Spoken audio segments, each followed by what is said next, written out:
சிறு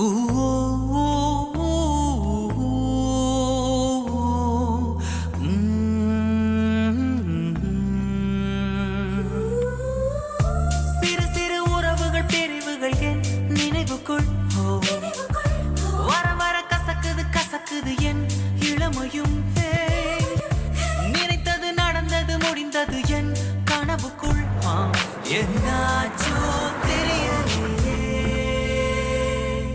நனனா, நனனா.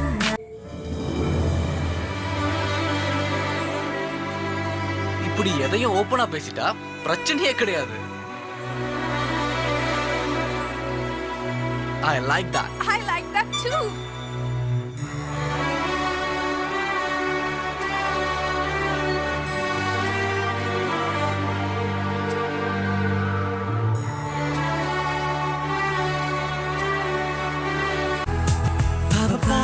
அப்ப நீ கார்த்திகை லவ் பண்ணலையா?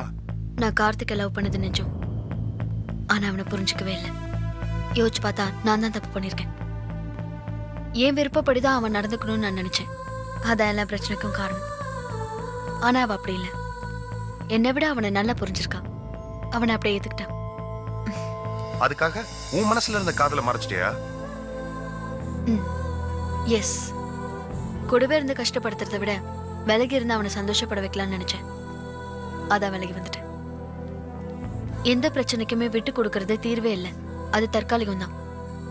புரிஞ்சுக்கிட்டு ஏத்துக்கிறதா உண்மையான தீர்வுன்னு இப்ப புரிஞ்சுக்கிட்டேன். நீ விட்டு கொடுத்தா மட்டும் கார்த்திக் எப்படி தீபிகாவை ஏத்துக்குவான்?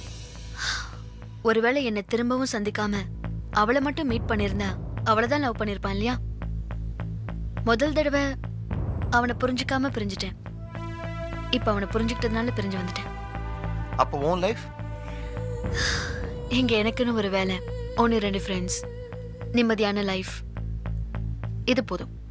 I'm happy. அதுக்கப்புறம் நீ கார்த்திகை பார்க்கவே இல்லையா? ஒரே ஒரு தடவை பார்த்தேன்.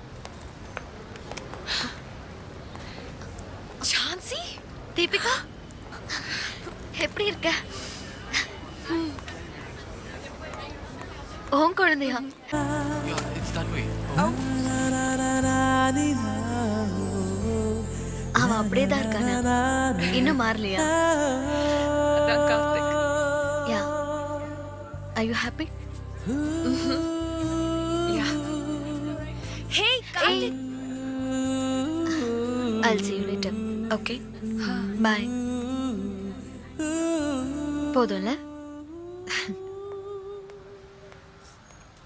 காதலிச்சு கல்யாணம் பண்ணிக்கிறவங்களுக்கு லவ் எப்பவுமே நினைச்சு பார்க்குற ஒரு சந்தோஷம். ஆனா பிரிஞ்சவங்களுக்கு எப்பவுமே நினைச்சிட்டு இருக்க வலி சுகமான வலி. உன்னாலே உன்னாலே விண்ணால சென்றேனே, உன் முன்னே மெய்தாழ நின்றேனே.